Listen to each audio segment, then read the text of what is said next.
আসসালামু আলাইকুম। আয়াতুম কুকিংয়ে আপনাদের জানাই সকলকে স্বাগত। আমি আজ বানিয়ে দেখাবো উড়িষ্যা ফেমাস ট্রেডিশনাল একটি পিঠা রেসিপি, যেটা বলা হয় পোয়া পিঠে, কোথাও কোথাও আবার বলা হয় গুড় পিঠে, আবার কোথাও কোথাও বলা হয় আরসা পিঠে। এটা বানানো খুবই সহজ আর খেতে হয় এতটাই সুস্বাদু যে এটা বানিয়ে আপনারা সংরক্ষণ করে রাখতে পারবেন 15 থেকে 20 দিন মতন। আর এটা খেতে খুবই ভালো লাগে, ছোট থেকে বড় সকলেই পছন্দ করবে।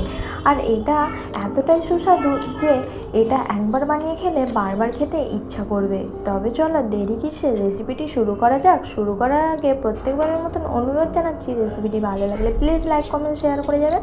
আর যারা আমার চ্যানেলে নতুন, চ্যানেলটিকে সাবস্ক্রাইব করে পাশে থাকবেন। দেখো, প্রথমে আমি একটি কড়া বসিয়ে নিয়েছি। কড়ার মধ্যে এবার দিয়ে দেবো এখানে আমি গুড়। এখানে আমি 1 কাপ পরিমাণ গুড় নিয়েছি। এখানে যে কোনো গুড় নিয়ে নিতে পারো, ছোলা গুড়, খেজুর গুড়, যে কোনো গুড় নিয়ে নিতে পারো। এবার দেখো, গুড়টা দেওয়ার পর এখানে দিয়ে দিচ্ছি আমি 1 কাপ পরিমাণ পানি। যতটা গুড় ততটা ঠিক পানি দিয়ে দিতে হবে এখানে।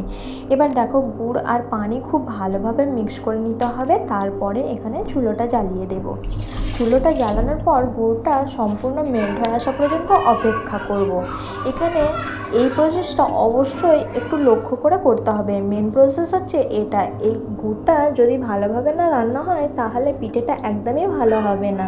তাই ছোট ছোট টিপসগুলো অবশ্যই মাথায় রাখতে হবে। দেখো, এখানে গুড়টা খুব সুন্দরভাবে ফুটে এসেছে। এবার গুড়টা ততক্ষণ পর্যন্ত জাল করব যতক্ষণ পর্যন্ত না একটা চিটচিটে ভাব আসে।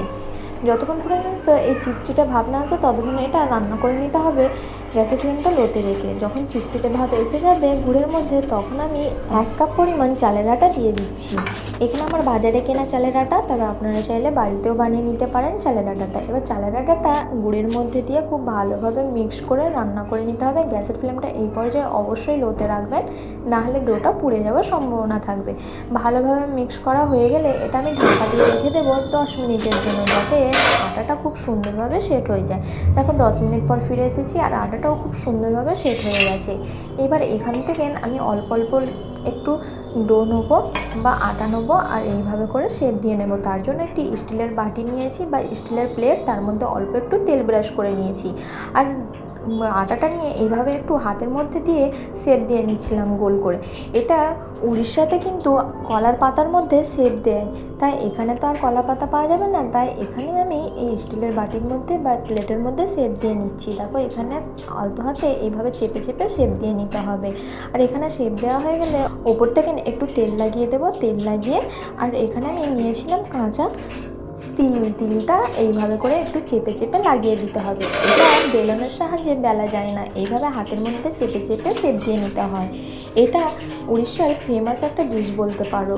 আমাদের এই সাইডে যেরকম ভাপা পিঠে, পুলি পিঠে এইসব পিঠে খায় শীতকালে, আর সেরকম এটা উড়িষ্যা কটকের এই সাইডে এইভাবে করে এগুলো বানিয়ে নেয়। আর এটা খেতে কিন্তু অসাধারণ লাগে। ছোটোবেলায় বলতে পারো এগুলো আমি প্রচুরই খেয়েছি, কেননা আমি উড়িষ্যাতে বড় হয়েছি।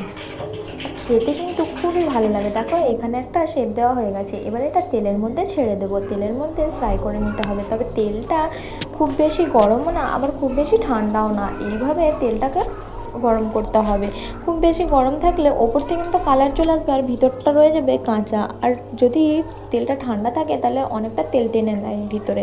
তাই খুব বেশি গরমও না আর খুব বেশি ঠান্ডাও না, মাঝামাঝি রেখে তেলটা গরম করে নিতে হবে। তেলের মধ্যে দিয়ে এবার এপিট ওপিট ভালো করে লো ফ্লেমে এটাকে ফ্রাই করে নিতে হবে। দেখো, এখানে ফ্রাই করা হয়ে গেছে, কত সুন্দর কালার এসেছে, তাই না? এবার আমি এর থেকে বেশি আর কালার করব না। এটা রাখার পরে আরও একটু কালার হয়ে যাবে, কালো কালার, তাই এটা এই পর্যায়ে তুলে নিতে হবে। দেখো, এখানে আমি সবগুলো পিঠে বানিয়ে নিয়েছি। দেখতে কত লোভনীয় হয়েছে, তাই না? দেখে আশা করি নিশ্চয়ই বুঝতেই পারছেন যে কতটা সহজভাবে একটি ট্রেডিশনাল রেসিপি বানানো হয়ে গেল।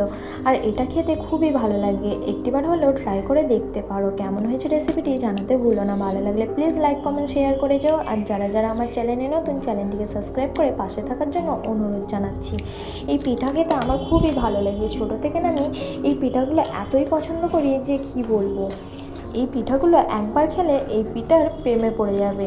তবে চলো রেসিপিটি শেষ করা যাক। রেসিপি ভালো লাগলে আবারও বলছি লাইক কমেন্ট শেয়ার করে চ্যানেলটিকে সাবস্ক্রাইব করে পাশে থাকবেন। আল্লাহ হাফেজ।